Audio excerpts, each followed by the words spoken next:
the issue with Boko Haram started in Nigeria about, 6 years ago. And so I didn't necessarily grow up with that conflict, but when it started, I know it was definitely scary, and it was definitely, a moment for the country to be like, what's going on? And at first, it wasn't a big thing as it is now.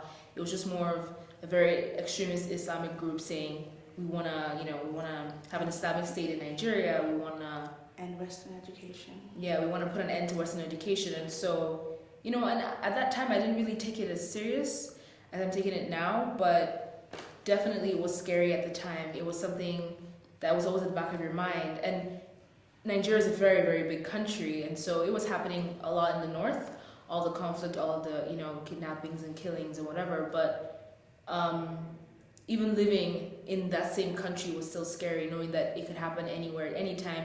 Your father could be there when it happens, your mother could be there when it happens, and it was definitely scary. Yeah, and you're in school and you hear rumors all the time talking about Boko Haram coming to Lagos where we are, and it just makes fear and panic build up, and then you hear about a bombing where about 100 children died, and it just makes your heart sink, and then the next day another bombing happened, and it's just constant bombings and constant killings, and it just made you feel Helpless? insecure and helpless. Yeah.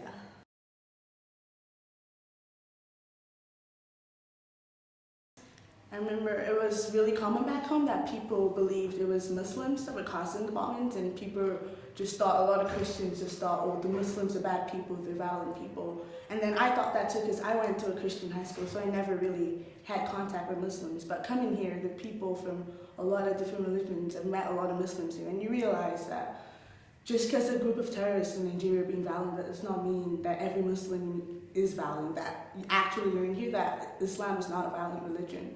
I was paired with a Muslim roommate. She's from Palestine, and I've had conversations with her, and I know what the Islam religion really is like. It's of peace. It's of love. It's not about war. It's not about killing people. That's something that I've really learned being here. Not to judge it, because when you live with all that chaos going on around you, you find it's very easy to hate the people. It's every Nigerian's duty to understand what's going on back home and do whatever they can. It could be praying, it could be whatever it is to help. We definitely need the world and the African continent to help us fight this, but it starts with ourselves, it starts with the individual.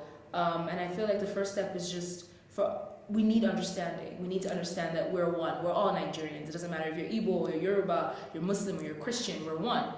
And if we can recognize and understand that, there really wouldn't be a North and South or a Christian and Muslim. There wouldn't be any of that. We need understanding, and I feel like that's the first step towards this road to recovery. Yeah, I agree completely, because I was just at an interfaith workshop today here, and he talked about how we should not separate each other. We have to know that it's not us and them. We're all the same, we just believe it, we all think differently. Because even if you're in one religion, all Christians still think differently from each other. So I do think it's about accepting each other, loving people. Because if we start dividing ourselves and we say, oh, the Christians are the good people, the Muslims are the good people, it's going to carry on for generations and for decades and stuff. So we just have to remember that we're all one family.